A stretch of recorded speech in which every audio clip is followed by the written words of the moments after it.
Hi అండి, welcome to our channel. నేను మీ MPR. మన పొరుగు రాష్ట్రమైనటువంటి తెలంగాణలో రాజకీయాలు వేడెక్కాయంటే అవుననే సమాధానం వస్తుంది. ఈ మధ్యకాలంలో మనం చూసాం, వికారాబాద్ లంగచర్ల దగ్గర ఒక ఘటన జరిగింది. అక్కడ రైతులు ప్రభుత్వ అధికారులకు మధ్యన జరిగిన గొడవ అది తీవ్ర దుమారం లేపి రైతులందరినీ కూడా అరెస్ట్ చేయడం జరిగింది.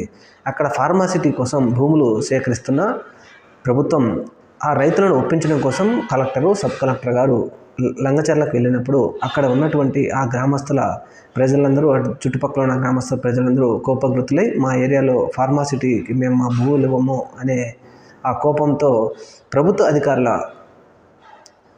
వెహికల్స్పై దాడి చేయడము అది తీవ్ర ఎత్తున దుమారం రేపింది. అలాగే నైట్ 12 గంటల నుంచి 500 మంది పోలీసులు ఆ చుట్టుపక్కల గ్రామాల్లో వెళ్ళి వారందరినీ 55 మందిని అరెస్ట్ చేయడము, వారిలో 15 మందిని జ్యుడిషియల్ కస్టడీ కూడా పంపించడం జరిగింది. అయితే ఈ నేపథ్యంలో పట్నం నరేందర్ రెడ్డి కూడా ఇందులో హస్తం ఉందని చెప్పేసి పట్నం నరేందర్ రెడ్డిని అరెస్ట్ చేయడం జరిగింది. అయితే ఇందులో కేటీఆర్ హస్తం కూడా ఉంది, ఖచ్చితంగా కేటీఆర్ను అరెస్ట్ చేస్తారు అనే వదంతులు సోషల్ మీడియాలో రావడంతో పెద్ద ఎత్తున బీఆర్ఎస్ పార్టీ అభిమానులు, అలాగే కేటీఆర్ అభిమానులు, కేసీఆర్ అభిమానులు రాత్రి 1 గంట నుంచే కేటీఆర్ ఇంటి వద్దకు రావడం జరుగుతూ ఉంది. ముఖ్యంగా కేటీఆర్ అభిమానులు, కేసీఆర్ అభిమానులు ముందు కేటీఆర్ని అరెస్ట్ చేయాలంటే మమ్మల్ని దాటుకొని వెళ్ళి కేటీఆర్ గారిని అరెస్ట్ చేయాలి అంటూ పెద్ద ఎత్తున నినాదాలు చేస్తూ కేటీఆర్ ఇంటి దగ్గర ఉన్నారు.